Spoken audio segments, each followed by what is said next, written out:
قسنطينة.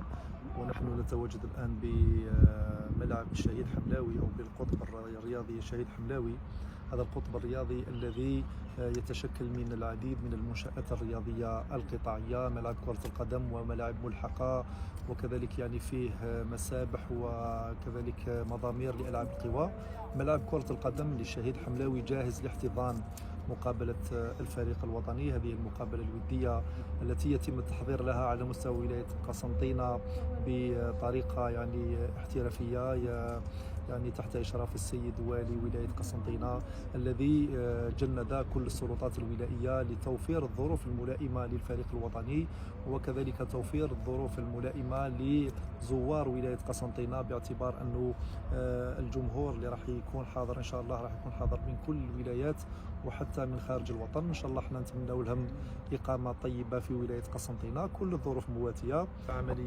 عملية بيع التذاكر فقد تمت بطريقة إلكترونية وتمت بطريقة سلسة، وتم بيع كل تذاكر الملعب المتاحة، وكذلك فيه يعني إجراءات أخرى موازية لعملية بيع التذاكر، وهي عملية تنظيم وتأطير الجمهور الذي سيحضر إلى ولاية قسنطينة. فقد تم تحديد أماكن ركن السيارات بعيدة عن الملعب، وتم توفير وسائل النقل للجمهور اللي راح يحضروا معنا.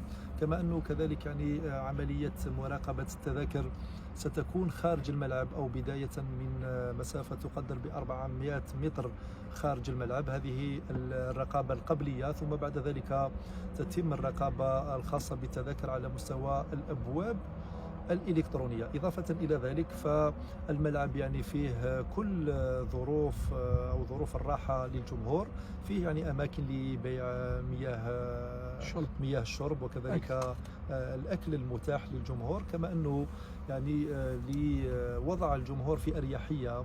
فقد تم يعني فتح أبواب الملعب بداية من الساعة 10 لكل يعني من يريد يعني ارتياد الملعب، ولكن يعني طريقة دخول الملعب راح تكون بطريقة سهلة يعني، وإحنا فكرنا في أريحية يعني المسافرين من ولايات بعيدة وتوفير أماكن يعني اللي ربما يكونوا في أريحية على مستوى الملعب. لذلك فقد تم يعني وضع خارطة طريق، وستكون يعني بداية فتح الملعب بداية من الساعة 10 إلى غاية توقيت المقابلة اللي راح تبدأ إن شاء الله على الساعة 8 مساء. يعني إن شاء الله نتمنوا من خلالكم يعني عودة الفريق الوطني من ولاية قسنطينة بعد غياب يعني لمدة 6 سنوات. إن شاء الله ولاية قسنطينة فيها الخير على الفريق الوطني. يعني كل المجهودات يعني وكل مكونات وقدرات ولاية قسنطينة مجهزة وجاهزة لاحتضان في مقابلة الفريق الوطني.